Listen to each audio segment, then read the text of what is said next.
오늘 켈빈의 기독교 강요 제8강입니다. 제8장에 옆방에 있는 아이들이 좀 조용히 해줬으면 좋겠는데 그렇게 생각하시는 분들은 크게 오해를 하고 계시는 거예요. 전에 우리 교회에 계셨던 그 엘라스카에서 왔던 그 송정순 권사님 그러시잖아요.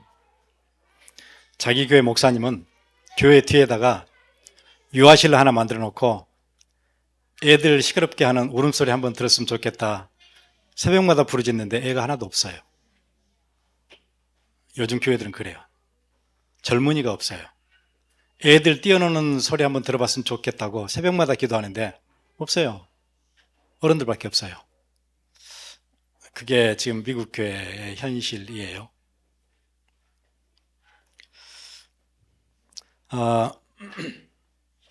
오늘은 이제 제목이 성경의 신빙성은 이성을 통해서도 확인할 수 있다.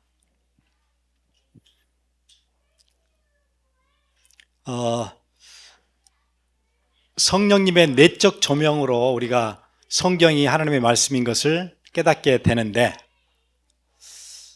마치 하나님이 자연을 통해서도 우리에게 하나님의 숨결을 느낄 수 있도록 해 주셨던 것처럼 우리가 성령의 내적 조명인 직접적인 성령님의 역사하심 아니고도 우리가 이성을 통해서도 성경은 진짜 하나님의 말씀이구나 하고 우리가 확인할 수 있다. 칼빈이 그렇게 설명을 해요. 왜냐하면 성경은 인간의 지혜를 뛰어넘는 책이에요.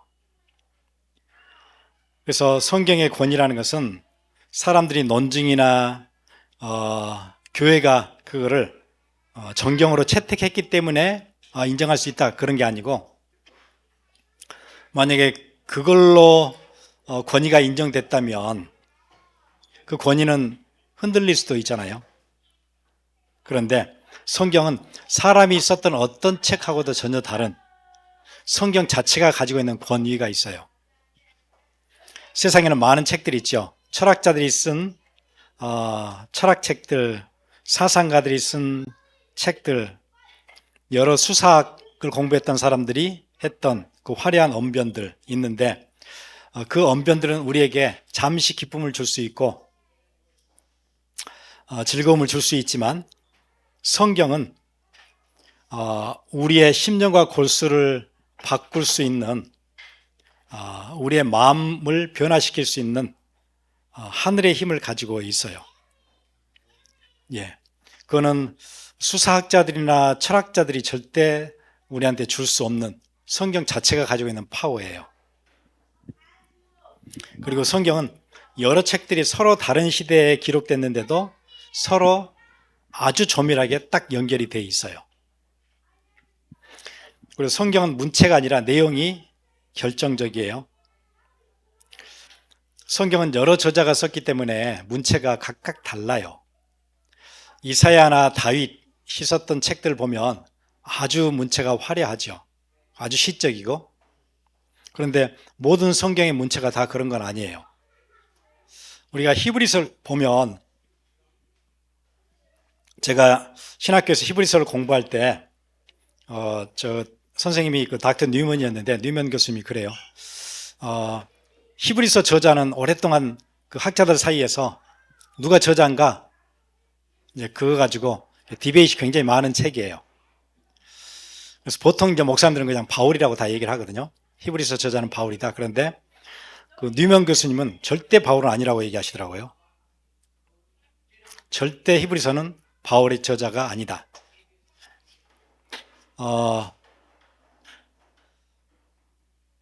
이유가 뭐냐면 첫 번째 이유는 바울이 썼던 다른 서신서들하고 글씨를 쓰는 그 문체라는 게 있잖아요. 어떤 한 사람이 쓰면 자기가 쓰는 그 글의 그 어떤 품격이나 늘 쓰는 단어나 그 표현하는 방식이나 이런 게 있는데 전혀 다르대요. 바울이 앞에 썼던 책들하고 히브리서는 전혀 달라요. 그래서 바울의 저작이 아니다. 두 번째 이유가 되게 재밌어요. 바울 실력 가지고는 히브리서를 쓸 수가 없다. 그 정도로 뛰어나다, 히브리서는. 그렇게 얘기해요. 바울이 가진 구약의 이해 가지고는 히브리서를 쓸 수가 없다. 히브리서 저자는 기가 막힌 사람이 쓴 거다. 구약 전체를 완전히 꿰뚫은 사람이 쓴 거다. 그래서 바울이 저자가 아니다. 그렇게 설명해요. 그러면서 그러면 바울은 아닌데 그러면 두 번째 파스빌리티가 있는 사람이 누구냐? 바울이다. 그렇게 얘기해요. 그럼 바울을 빼면 히브리서 쓸 수 있는 사람이 누가 있느냐? 성경 안에는 그래서 뭐 아볼로도 있었고 학자잖아요. 그런 뭐 빌립도 있었고 몇 사람 학자들이 얘기해요. 옛날 초대교회 오리겐도 얘기하고 하거든요. 그런데 다른 사람을 다 대봐도 히브리서를 쓸 수는 없다. 문체도 안 맞고 안 맞지만 바울인 것 같다. 두 번째 파스빌리티가 바울. 그렇게 설명을 해줬어요. 그래서 성경 안에는 바울 같은 히브리서 같은 책도 있고 또 되게 투박한 책도 있어요. 예를 들어서 베드로 전후서 같으면 되게 투박하다 그러거든요. 또 구약으로 보면은 이사야서 같은 건 대단한 설교자 아니에요. 반면 예레미야 같이 투박한 책도 있대요. 그러니까 문체와 상관없이 내용이 틀려요. 문체는 각각 달라요. 저자들마다 다 자기 색깔이 있는데 그것과 상관없이 성경 문체가 아니고 내용이 아주 결정적이에요. 어떤 사람은 우아하게 썼고 어떤 사람은 투박하게 썼지만 아모스 같은 사람들은 원래 농사 짓는 사람이잖아요. 그러니까 책이 이렇게 막 화려하거나 그렇게 단어를 픽업하는 게 뭐 대단하거나 그러지 않다고 해요. 그런데 아모스, 예레미야, 스가랴와 같은 선지자들은 단순한 문체를 가졌지만 공통적으로 우리에게 주는 게 똑같아요. 그 임팩이 똑같아요. 그래서 성경 안에 있는 모든 책은 동일한 하나님의 권위가 나타난대요.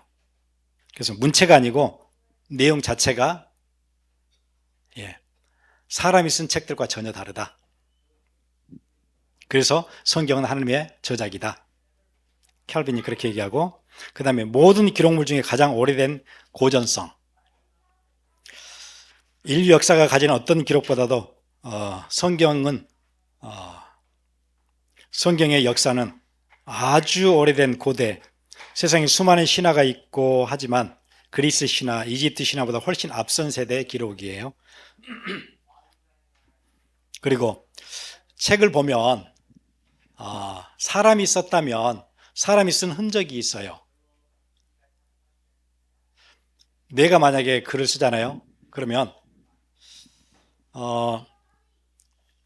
나를 막 비난하거나 그렇게는 안 쓸 거예요. 우리 가족을 막 비난하거나 그렇게 안 써요. 그런데 성경에 보면 모세가 썼는데 모세 가족들을 엄청 비난해요. 모세오경을 보세요. 그렇게 돼 있어요. 자기 누이, 자기 형, 미르엠이나 아론이나 그들의 잘못이 그냥 다 나와요. 그게 특징이에요. 그리고 나중에 자기가 레이지파 사람이잖아요. 그런데 레이지파에 대해서도 비난을 엄청 해요. 모세가 그냥 자기 생각대로 썼으면 절대 그렇게 쓸 수가 없어요. 자기 민족에 대해서 모세가 히브리 사람이잖아요. 자기 민족에 대해서 어떻게 써야 되겠죠? 한국 같으면 우리는 배달의 민족 막 이래야 되겠죠. 우리는 순수한 그 흰옷을 입은 민족 이래야 되겠죠. 근데 흰옷은 물감이 개발 안 돼서 흰옷 입은 거잖아요. 그런데 한국 사람이 쓰면 어떻게 해야 돼요? 동방의 에이즈국 이렇게 써야 되잖아요. 그런데 히브리 민족을 엄청 비난해요. 그러니까 모세가 쓴 게 아닌 거예요. 모세가 썼지만 인스피레이션, 하나님의 영감을 그대로 받아서 쓴 거예요. 그래서 그런 여러 가지 것들이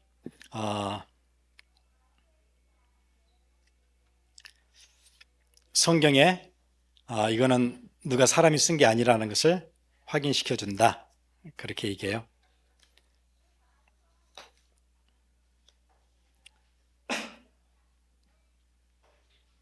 그리고 모세오경을 썼을 때 모세오경 안에는 하나님의 엄청난 역사들, 기적들이 막 여기저기서 나오죠.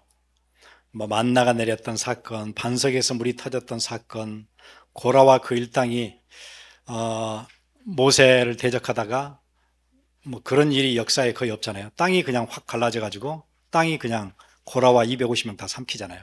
이런 일들. 만약에 이런 걸 모세가 썼는데 그 거짓말로 썼다면 그 까다로운 이스라엘 백성들이 순전히 거짓말만 쓰는 사람을 따라가겠어요? 이스라엘 백성이 절대 그럴 사람들이 아니에요. 성경에 보면 모세가 순전히 막 거짓말로 뭐 뭐를 써요, 이렇게. 근데 그 사람을 신뢰하고 그렇지 않아도 맨날 애굽 돌아가자 하는 사람들이 모세를 따라갔을 리가 없대요. 켈빈이 그렇게 얘기해요. 그리고 성경의 예언이 실제로 그대로 다 이루어져요. 조금 이제 설명을 드리자면 성경은 약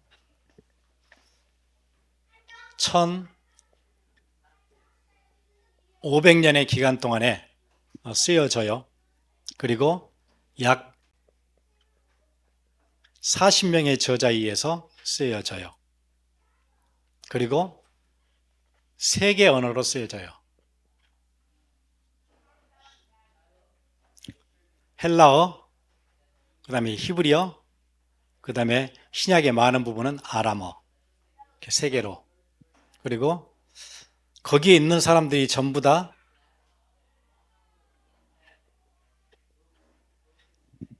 그 동네 사람들이 아니에요. 한 동네에서 뭐 청학동 마을에서 쭉 살았다거나 그런 게 아니에요. 다 달라요. 그것도 얼마나 다르냐면 세계 대륙에 흩어져 살았어요. 이 40명의 저자들이 아시아에 살았던 사람들이 있었고, 주로 이제 그 뭐 베들레헴이나 뭐 이렇게 그쪽에 살았던 사람들도 있었고, 대륙 중에는 아프리카 대륙에서도 썼어요. 모세가 썼을 때는 아마 아라비아 광야 저 밑에서 쓰기도 했고, 또 알렉산드리아는 종교의 아주 중심 지역이었어요. 예. 그리고 이집트에서도 썼고, 그래서 아프리카 대륙이잖아요. 이집트는 되게 신기한 나라예요. 아시아도 포함되어 있고 대부분의 땅은 또 아프리카 대륙에 속해 막 이래요. 좀 복잡해. 그리고 유럽, 바울은 또 유럽 지역에서 또 쓰기도 했고, 그러니까 세계 대륙에서 여러 저자들이 썼는데 이 저자들 40명이 이렇게 왕족이거나 그런 게 아니고 다 달라요. 어떤 사람은 농부, 어떤 사람은 고기 잡는 어부, 어떤 사람들은 의사,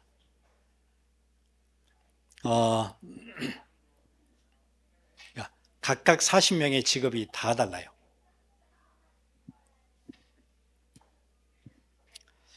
그러니까 그런데 이렇게 배경이 다 다르면 내용이 중구난방이어야 되는데 그렇진 않아요. 딱 통일되어 있고 딱 정리되어 있어요. 그런 책은 세상에 없대요. 1500년에 걸쳐서 사람이 썼는데 내용이 딱딱딱 틀이 맞아가지고 정확하게 하나 얘기해요. 앞으로 오실 그리스도 그거 설명해요. 신기할 정도래요. 그래서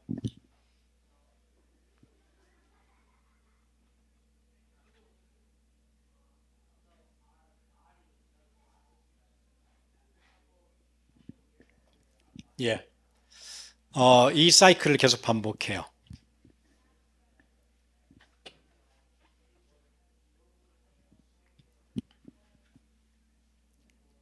창조와 타락과 구속과 회복. 이 주제로 40명의 저자와 66권의 책이 싹 정리가 돼요. 일렬로 딱 맞게 떨어져요. 그러니까 이런 외적 증거를 보면 성령의 내적 감동이 없어도 이거는 진짜 사람이 쓴 것이 아니겠구나 하고 알 수 있대요. 그리고는 이 전체가 전부가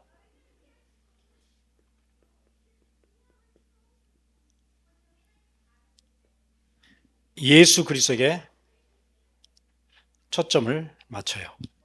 예수님도 직접 얘기하시죠. 율법과 선지자의 모든 글들이 누구에 대해서 쓴 거라고요? 나에 대해서 쓴 거다. 그렇게 얘기해줘요.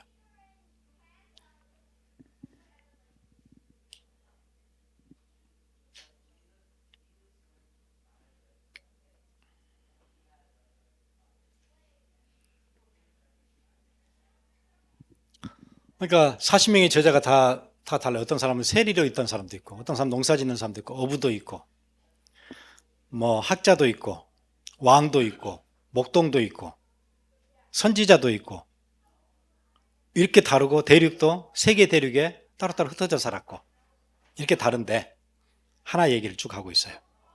그러니까 이렇게 방대한 배경을 가지고 있는 책이 한 방향으로 질서정연하게 연결될 수는 없대요.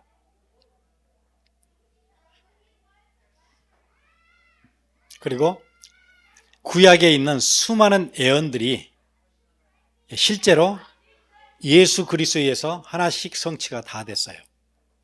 그러니까 앞으로 메시아는 베들레헴에서 나실 것이다.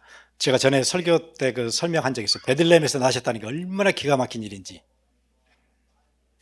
유대 땅 베들레헴아, 그렇게 얘기했잖아요.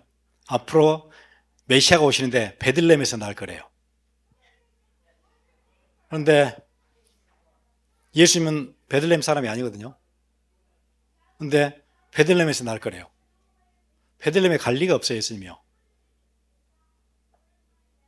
나사렛 동네에 사는데 베들레헴까지 갈 필요가 없어요. 그런데 그때 무슨 일이 터지냐면 갑자기 로마 황제가 호구조사를 하겠대요. 인구조사를 하겠대요. 그래가지고 모든 사람들은 태어났던 자기 고향으로 가서 등록을 해야 돼요. 레지스트를 해야 된대요. 그러니까 예수님의 어머니 아버지가 어디로 가요? 고향을 가요. 만삭이 이렇게 됐는데 고향을 가요. 베들레헴으로 가는 거예요. 어쩔 수 없이 황제가 명령을 했으니까 베들레헴을 가야 돼요. 그러니까 막 사람들이 복잡복잡하죠. 베들레헴에 갔는데 어디 묵을 데가 없어요. 그래서 마구간에서 낳잖아요.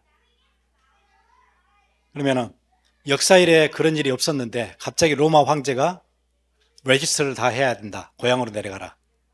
만삭이 됐는데 내려가요. 내려가서 도착하자마자 아이를 낳아요. 그 시점을 보세요. 베들레헴이라는 애언을 성취하기 위해서 어떻게 해요? 로마 황제로 움직이고 모든 사람들이 다 자기 고향으로 가야 되고 만삭이 됐음에도 불구하고 명령이 워낙 드세니까 갔어야 돼요. 거기서 딱 낳아요. 그러니까 듀가 딱 되어지는 아이를 낳게 되는 딱 그 시점과 배가 불러서 가게 되는 그 시점 모든 것들을 얼마나 기가 막히게 맞춰요. 그 애언이 그래서 또 이루어지는 거예요. 거기서 베들레헴에서 예수님이 탄생하잖아요. 그렇게 맞추세요. 그렇게 될 거를 누가 알았어요? 몇백 년 전에 선지자들이 알았어요. 유대 땅 베들레헴아. 그렇게 얘기하시잖아요. 너는 작은 거울 중에 가장 작지 않대요. 왜냐하면 내게서 누가 나와요? 한 다스리는 자가 나올 거예요. 베들레헴에서 나온대요. 예, 이렇게 하나씩 맞아지는 것들이 기가 막혀요. 그리고 메시아는 고난받는다는 얘기, 메시아가 은 30에 팔린다는 것, 메시아가 십자가에 못 박힌다는 것, 언제 얘기해요? 몇백 년 전에 선지자들이 다 얘기해놔요. 그대로 다 진행돼요. 어떤 기록은 이사야서에서, 어떤 기록은 미가서에서, 어떤 기록은 스가랴서에서 방금 했던 얘기들이 다 나와요. 그런데 그대로 그 몇백 년 뒤에 베들레헴에서 나셔서 거기서 은 30에 팔리시고 십자가에 못 박히시고 그게 딱딱 다 성취돼요.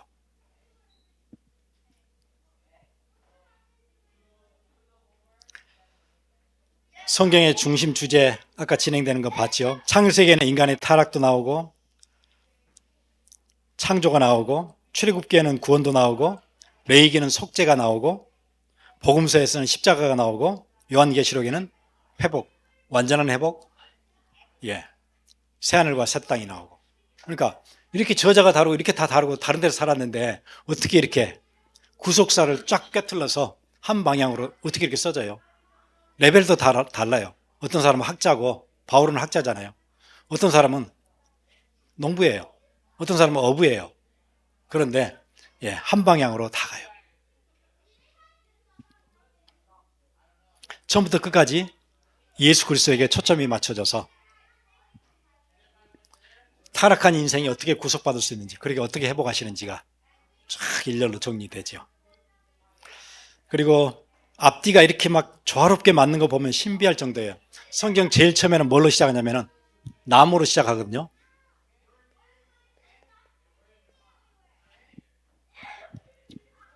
성경 제일 처음에 시작은 나무예요.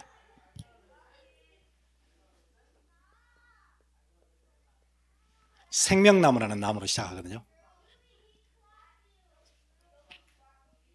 그런데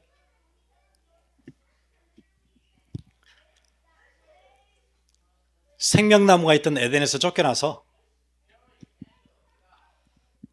에덴은 들어가지를 못해요. 화영검으로 다 막았어요. 누구도 못 들어가요. 에덴 동산은.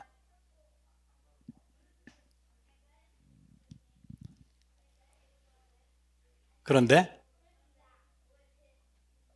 나중에 시간이 쭉 지나면 요한계시록에 가면 생명나무가 쫙 피어 있어요.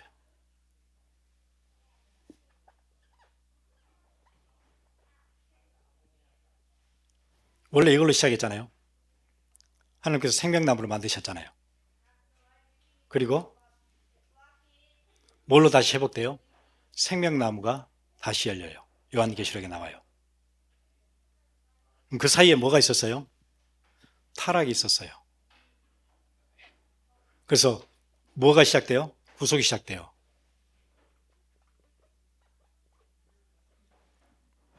십자가 나무가 나와요. 그러면서 회복이 돼요. 창세기 생명나무로 시작했던 게 우리의 죄와 허물로 인해서 구속의 역사가 십자가가 시작되고 그게 어디로 연결돼요? 요한계시록의 생명나무로 연결돼요. 그런데 이게 저자가 다 다르거든요. 이 생명나무를 썼던 모세와 요한계시록의 요한은 달라요. 완전 다른 사람이에요. 그런데 이렇게 다 연결돼요. 근데 이렇게만 연결되는 게 아니고 얼마나 면밀하게 연결되는지 몰라요. 우리가 우리 메시지 통해서 이런 부분들을 다 이렇게 또 우리 한 몇 달을 그거 본 적이 있었죠. 그 타이팔러지 본 적이 있었잖아요. 그 예표.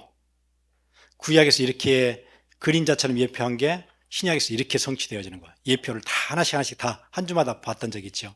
그런 예표들 보세요. 얼마나 정확하게 이렇게 그림자를 설명했는데 이렇게 실체가 오고.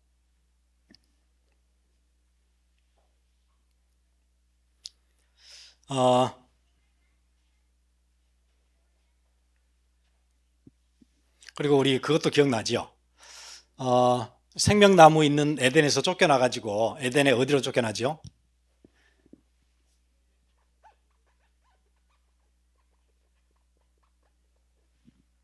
에덴의 동쪽으로 쫓겨나잖아요.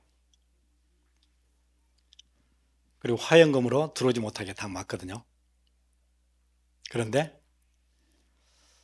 성막을 지으라고 얘기하고 성막에 설계도를 주실 때 문은 어디로 내라 그러던가요? 동쪽으로 내라 그래요.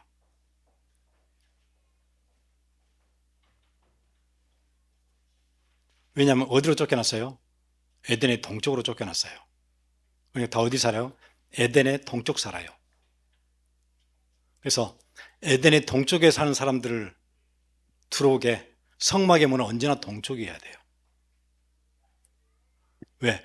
이쪽으로 쫓겨났잖아요. 그런 방향까지도 얼마나 보면 막 감동이 너무 돼요. 깜짝깜짝 놀랄 때 많아요. 전율이 와요. 아, 이렇구나. 그래서 나중에 에스겔서에 보면 성전 문틈에서 흘러나와요.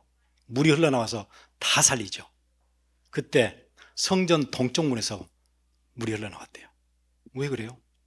그러니까 우리 그 메시지 때 막 설명 많이 했잖아요. 전율이 날 정도예요. 와, 그렇게 하셨구나, 하나님이. 그리고 예수님이 어, 십자가 지실 때 성 어느 쪽 문으로 들어오시는가요? 그것도 그 지도로 다 보여드렸죠. 동쪽 문으로 들어오시잖아요. 그러니까 이런 하나하나 디테일들이 좀 들여다보고 찾아보면 너무 멋져요. 너무 멋져요. 아, 그래서 이쪽으로 들어왔구나. 그 골고다 언덕 그 지도를 보면 다른 문으로 들어올 수가 없어요. 막 산세가 험하고 이래가지고 십자가를 메고 들어올 수가 없어요. 문은 딱 하나, 동문이에요. 이스게이. 그래서 우리 그때 찬양도 들려드리고 기억나시죠? 괜찮아요. 하나도 기억 안 나셔도 나중에 또 해드릴게요. 예. 그래서 이런 것들이 들여다보면 들여다볼수록 너무 신비스럽게. 나무만 그러느냐?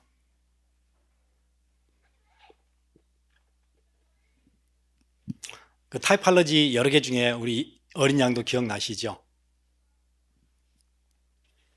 처음에 어린 양이 아브라함이 3일길 가고 나서 하나님께서 이삭 대신에 순양 준비하셨잖아요.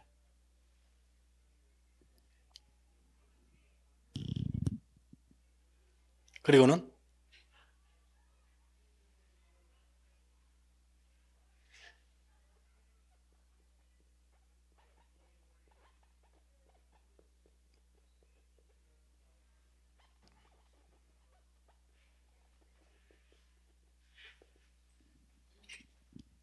예.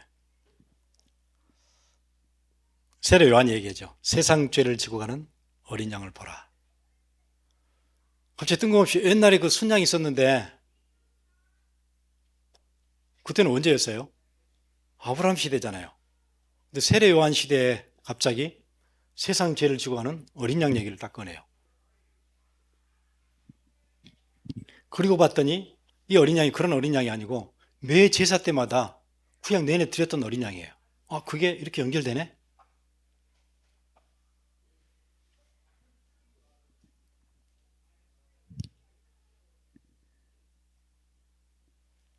그렇게 끝나는 줄 알았더니 나중에 요한계시록 가면은 회복 얘기할 때 계속해서 어린 양 보좌와 그 얘기가 계속 나와요. 나중에 보면 아, 예수님이라고 이름을 부르지 않고 어린 양으로 계속 불러요. 한 30번 나와요. 요한계시록만. 예수님 이렇게 거의 이름을 부르지 않고 다 어린 양을 해요. 어린 양이라 그래요.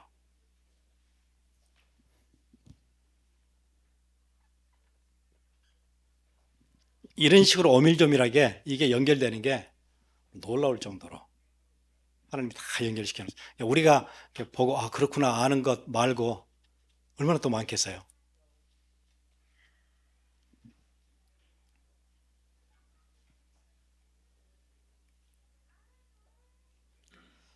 성경의 예언 그대로 다 확인되어지고 특히 이제 요즘 그 아케알러지 그 고고학의 그 학문이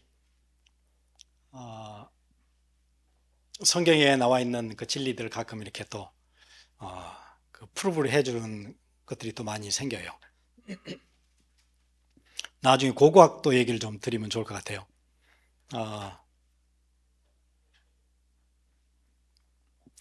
제가 다녔던 신학교의 그 파운더가 알렌 맥그레이가 고고학자예요. 그래서 거기에 대한 자료들 제가 이제 학교 다닐 때 많이 이렇게 그 좀 볼 수 있었었는데요. 나중에 시간 되면은 고고학 쪽 얘기를 좀 하면 좋을 것 같은데, 고고학에 의해서 성경이 이렇게 확인되는 것들이 또 많이 있어요. 예를 들어서 이제 그런 거예요. 성경에는 아수리에 대해서 얘기 많이 나오거든요. 사내립도 나오고, 이제 아시리아에 우리가 뭐 당하기도 하고, 그 북쪽 이스라엘은 그래서 아시리아에 뭐 무너지고 막 그런 거 있잖아요. 히스기야도 나오고 많이 하는데, 성경에는 그렇게 빈번하게 나오는 아시리아가 유적이 없어요.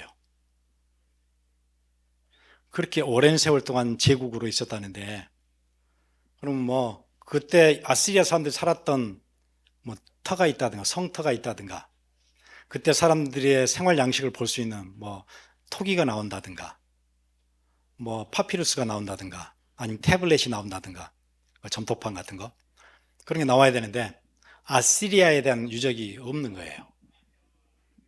그러니까 19세기쯤 되니까 사람들이 산업혁명이 시작되고 사람들의 이제 머리가 커지고 그러면서 이제 지성인들이 성경은 옛날 이야기라는 어떤 뭐 붐이 일어났어요.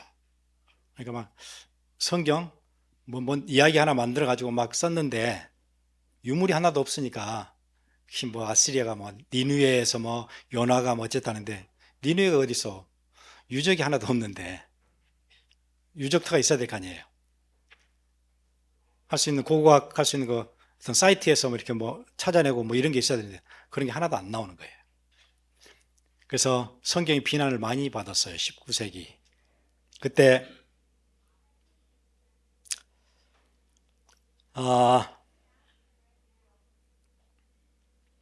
회의론자들 들이 일어나서 성경을 막 비난하면서 그들의 콧대가 막 하늘을 찌를 때, 그 즈음에 아시리아 유적이 세상에 싹 드러나요. 기가 막히게 드러나요. 성경 한 장을 제가 한번 찾아보시면 좋겠어요. 나훔서예요. 나훔서. 어떤 한 고고학자가 나훔서를 보다가 이 대목을 봐요. 구약 선지자 나훔인데 니느웨 멸망을 예언하면서, 니느웨는 아시리아의 수도가 니느웨예요. 그러니까 요나가 그렇게 가기 싫어하는 거예요. 아시리아는 고대 왕국 중에 굉장히 거칠은 왕국이에요. 나중에 전에 설명드린 적도 있는데, 일단 막 사람을 잡으면 껍질을 다 벗기기도 하고요. 비참하게 막, 그래서 아예 저항을 하지 못하도록 그런 나라인데, 그 니느웨의 멸망을 얘기하면서 나훔 1장 8절인데 누가 한번 읽어주시겠어요?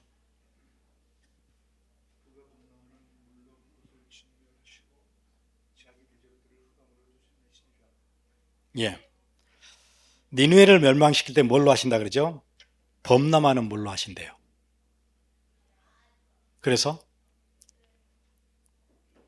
그러면 물이 범람해서 토사가 일어나서 덮었을 수도 있겠구나, 그렇게 생각한 거예요. 그리고 니느웨가 있을 것 같은 그 지형에 보면 아무것도 없거든요. 팠어요. 그걸 몇 피트를 계속 파냈어요. 그랬더니 거기서 니느웨가 나왔어요. 나오는데 기가 막히게 나왔어요. 보통은 여러분 유적지라는 게 그런 거예요. 사람이 살잖아요. 그러면 유적이 거의 많이 없어져요. 지금하고 달라서 유적을 보존해야 되겠다 그런 생각이 별로 없었어요, 옛날 사람들은요. 그러니까 유적이고 뭐고 없이 전쟁에 이기면 성문 부수고 성벽 무너뜨리고 초토화시키고 불 지르고 그렇게 빠져나오잖아요. 옛날엔 그랬거든요. 이게 되게 앞으로 가치가 있을 유적이야, 그런 개념이 없어요, 옛날 사람들은요. 그러니까 사람이 거기 계속 살면 유적이 거의 안 남거든요. 그런데 하나님께서 어떻게 하셨어요? 토사로 싹 덮어놨어요. 2000년 동안을 토사로 싹 덮어놨다가 거두니까 하나도 훼손됨이 없이 그대로 다 드러났어요. 대단하지 않아요? 걷어내고 보니까 성벽이 얼마나 두껍냐면 마차 3개가 다닌대요. 성벽에 위에서. 그 정도로, 그러니까 얼마나 넓겠어요, 성벽 두께가. 그리고 성벽 두께가 마차 3대가 나란히 달릴 수 있는 넓이에다가 5개의 성벽과 성벽이 뭐 겹이 많은 모양이죠. 그리고 니느웨 변두리에는 30채도 넘는 사원들이 있었대요. 사원이 30채가 넘어요. 니느웨 사이드로. 금과 은으로 찬란하게 빛을 발하고 있었고, 아수르 동쪽으로는 인도까지, 서쪽으로는 애굽까지, 북쪽으로는 러시아까지, 남쪽으로는 아라비아까지 뻗어나가서 소아시아 초원과 사막을 장악하고 다스렸던 나라예요. 그런데 그게 어디에 집약되어 있냐면은 니느웨에 다 집약되어 있잖아요. 니느웨에. 2000년도 더 오랜 세월을 땅속에 그대로 하나님이 물로 쓸었으니까요. 근데 나중에 거기 다 드러나게 돼요. 나홈 2장 6절을 한번 또 누가 읽어주시겠어요?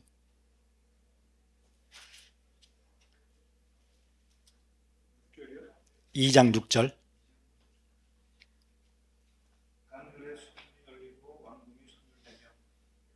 예. 강들이 수문을 열었대요. 강들이 문을 열었어요.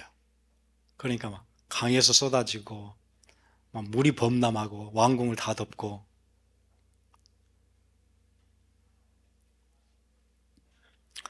그래서 아슈르바니팔 도서관에는 약 3만 개의 점토판, 태블릿이죠. 태블릿은 뭐냐면 전에 우리 시카고에 같이 갔던 사람들은 제가 다 보여드렸어요.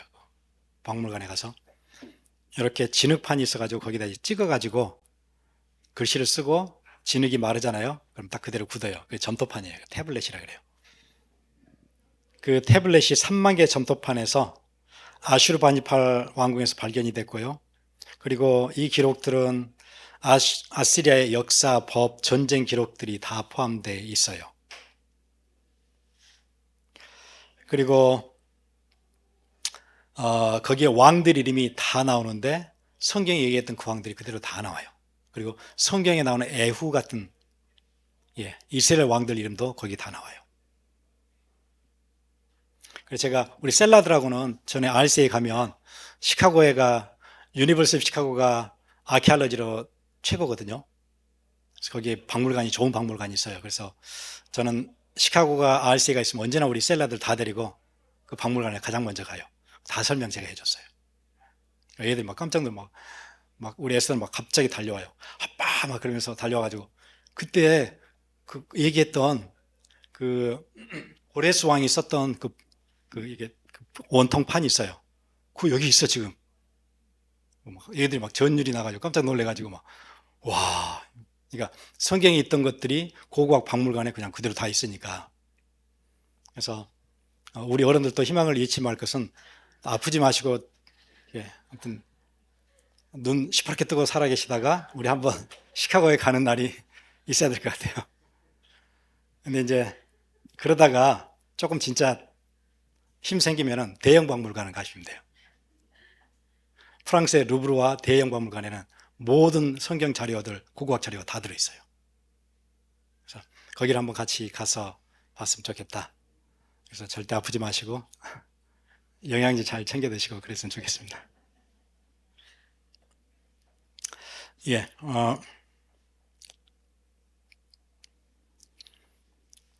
미가서 5장 2절에 메시아가 베들레헴에서 태어날 거다 그 얘기도 하셨고, 시편 22편 이사야 53장 보면 십자가에서 처형될 것이다, 가시관을 쓰실 것이고 피를 흘릴 것이고 뭐 그런 얘기들, 창에 찔리시고 뭐 이런 얘기 다 나오잖아요.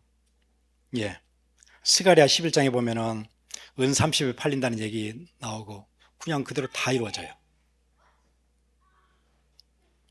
그래서 학자들이 메시아에 관련된 예언이 300개 이상이래요. 그게 하나도 그르침 없이 다. 그리고 남아있는 예언 하나 있어요. 예수님의 second coming, 재림. 그거 말고는 다.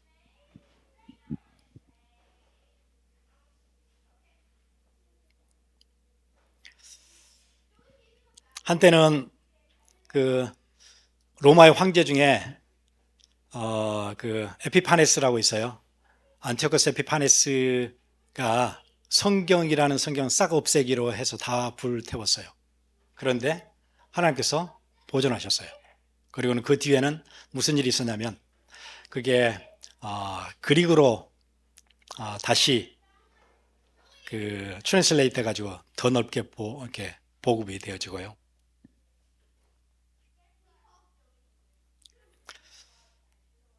그리고는 사실은 기독교를 가장 박해했던 그룹이 있다면 유대교거든요. 유대교예요. 그런데 그 유대교가 했던 일이 뭐냐면 구약 성경을 1.1획도 틀리지 않게 서기관들이 그대로 보존해서 우리한테 넘겨줬어요. 가장 기독교를 싫어하는 사람인데 구약을 정말 애를 써서 서기관들이 필사를 해서 우리한테 넘겨줘요. 하나님이 하신 일이죠. 그 얘기는 무슨 얘기예요? 크리스천리를 가장 싫어하는 그룹들이 어떻게 한 거예요? 조작되지 않았다는 거. 우리가 만들었으면 이렇게 해서 이게 구약이다 했으면 우리끼리 했을 수도 있는데 누가 해요? 우리를 가장 싫어하는 유대교 사람들이 우리한테 줬어요. 가장 적대적인 그룹이. 조작을 할 수가 없지요.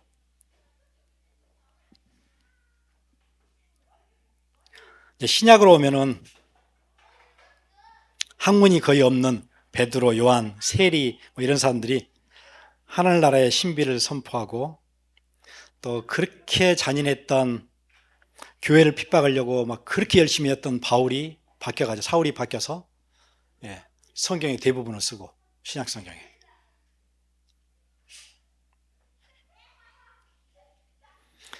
그래서 세상 권력은 성경을 없애려고 했지만 그렇게 되지 않고 또 많은 사람들이 성경의 진리를 위해서 자기 목숨을 바쳐요. 수많은 신자들이 성경의 진리를 위해서 목숨을 바치고 고문당하고 죽임을 당하기도 하고 그 사람들은 미신 때문에 거짓 때문에 그렇게 한 게 아니고 확신 때문에 그렇게 했죠. 그 확신은 어떤 확신이에요? 성령의 내적 증거.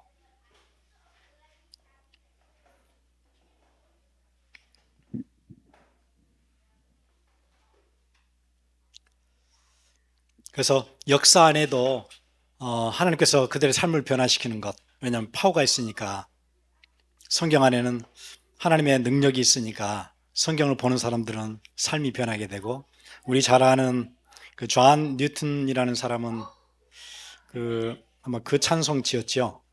405장. 지금도 405장이에요. 원래 그 사람은 그 노예선에서 노예를 사다가 미국에다 팔고 하는 그리고 막 고래들 뛰고 막 그럴 때 있잖아요. 상어들 막 올라오고 그러면은 노예들 막 거기다 던져주고 밥 위로 던져주고 막 이렇게 악하게 살았다 그러잖아요. 노예선에서 노예 사고 팔고 이렇게 하면서 그 노예선 선장이었는데 나중에 그 사람이 변해서 나중에 목사님이 되잖아요. 그리고 그 사람이 썼던 그 찬양이 있는데 나 같은 죄인 살리신 그 은혜 놀라워. Amazing Grace 아마 존 뉴턴이 썼을 거예요. 예, 하나님께서 사람을 그렇게 바꾸세요. 그리고 우리 잘 아는 그 웰리스라는 사람, 루 웰리스라는 사람은 그 남북전쟁 때 그 군인이었다고 그러는데 나중에 정치도 하고 글도 쓰고 하는 그런 사람이에요. 어느 날 이제 자기는 이제 넌크리션인데 어떤 무신론자하고 얘기를 하다 보니까 자기는 기독교에 대해서 반감은 이렇게 끝까지 올라왔는데 실제로는 보니까 기독교를 잘 아는 건 아니에요. 내용은 잘 모르겠어요. 근데 반감은 여기까지 올라와 있어요. 그냥 이렇게 무작정 할 게 아니고 성경을 좀 보고 내가 그 내용을 알고 이렇게 그 어게인스를 하면 훨씬 효과적이지 않을까. 그래서 성경을 보기 시작했다 그러죠. 그러다가 성경을 계속 보다가 그 앞에 무릎을 딱 꿇어요.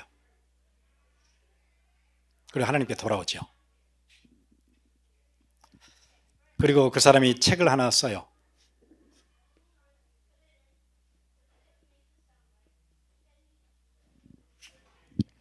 그 책이 벤 허라는 책이었어요.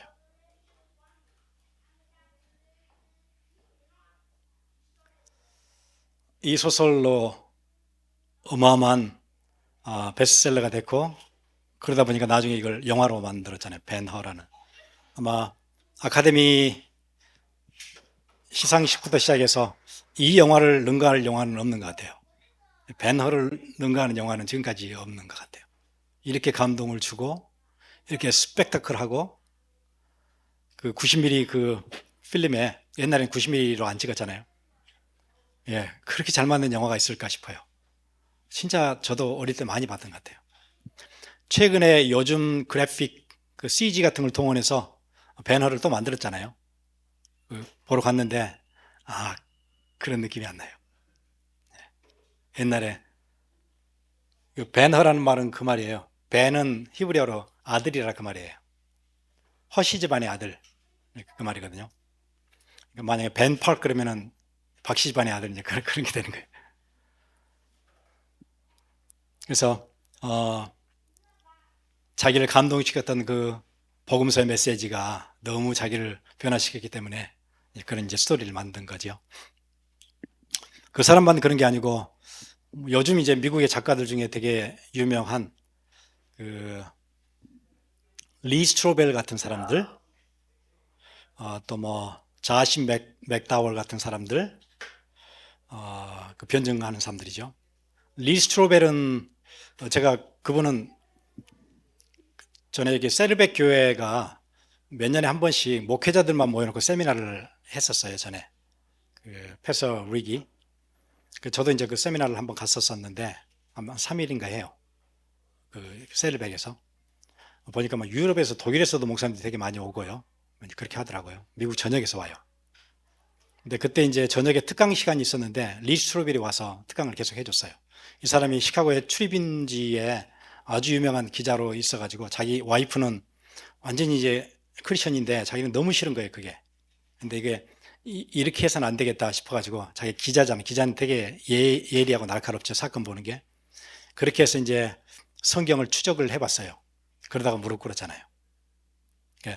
기자들이 한 케이스를 놓고 막 기사를 쓰고 막 파헤치고 수사관들보다 더 파헤칠 때 많잖아요. 그렇게 해보는데 딱 그 안목을 가지고 예수 그리스도의 케이스를 하나를 놓고 부활이라는 케이스 하나를 놓고 막 파 들어가 본 거예요. 그리고는 이때 이 기록이 사실 가능한가, 이게 맞는가 하는 것을 넌 크리스천 그 최고 권위 있는 의사들한테 가서 물어보고 십자가에 못 박혀서 어떻게 됐다는데 피를 쏟았다는데 그게 어떻게 된 거냐, 이거 인터뷰를 다 하고 다녔어. 미국에 여기저기 다니면서. 그게 이제 그렇게 해서 쓴 책이 Case for Jesus 뭐 이런 책이 있어요. 시리즈로 쭉 있죠. 저도 여러 개 읽어봤는데 아마 그 여러분 좀 시간 되시면 그 책들이 도움이 될 것 같아요. 그래서 기자의 그 마인드를 가지고 성경에 있는 것들이 실제로 그러냐 우리 파고 들어간 그런 책들이 있어요. 그런 리 스트로벨 같은 사람들, 또 우리 잘 아는 C.S. 루이스도 마찬가지잖아요. 원래 크리스찬이 아니에요, 그 사람이. 캠브리지인가의 교수로 있으면, 영문학 교수로 있으면서 아주 비판적인 사람이었는데 바뀌어가지고 예, 최고의 기독교 변증가가 됐잖아요. 20세기 최고의 기성인이에요. 그러면서 켈빈은 이런 여러 가지 얘기를 하면서 마지막은 이 장을 이렇게 끝내요. 성경을 믿게 하려고 불신자들과 논쟁하는 것은 어리석은 일일 수 있다. 왜냐하면 성령께서 그 마음속에서 이것은 정말 하나님의 말씀이라고 확신시켜 주시지 않으면, 성령의 내적 확신이에요, 이 모든 논리적인 증거들도 결국은 보조적인 수단에 불과하기 때문이다. 성경이 하나님의 말씀으로 확 들어오게 되는 것은 이런 외적 증거들도 있지만 성령께서 우리 안에 도장을 딱 찍어 주셔야 된대요. 그때 우리는 하나님의 말씀으로 받을 수가 있대요. 칼빈은 그렇게 얘기해요. 우리 마치겠습니다. 우리 기도하고 마치겠습니다.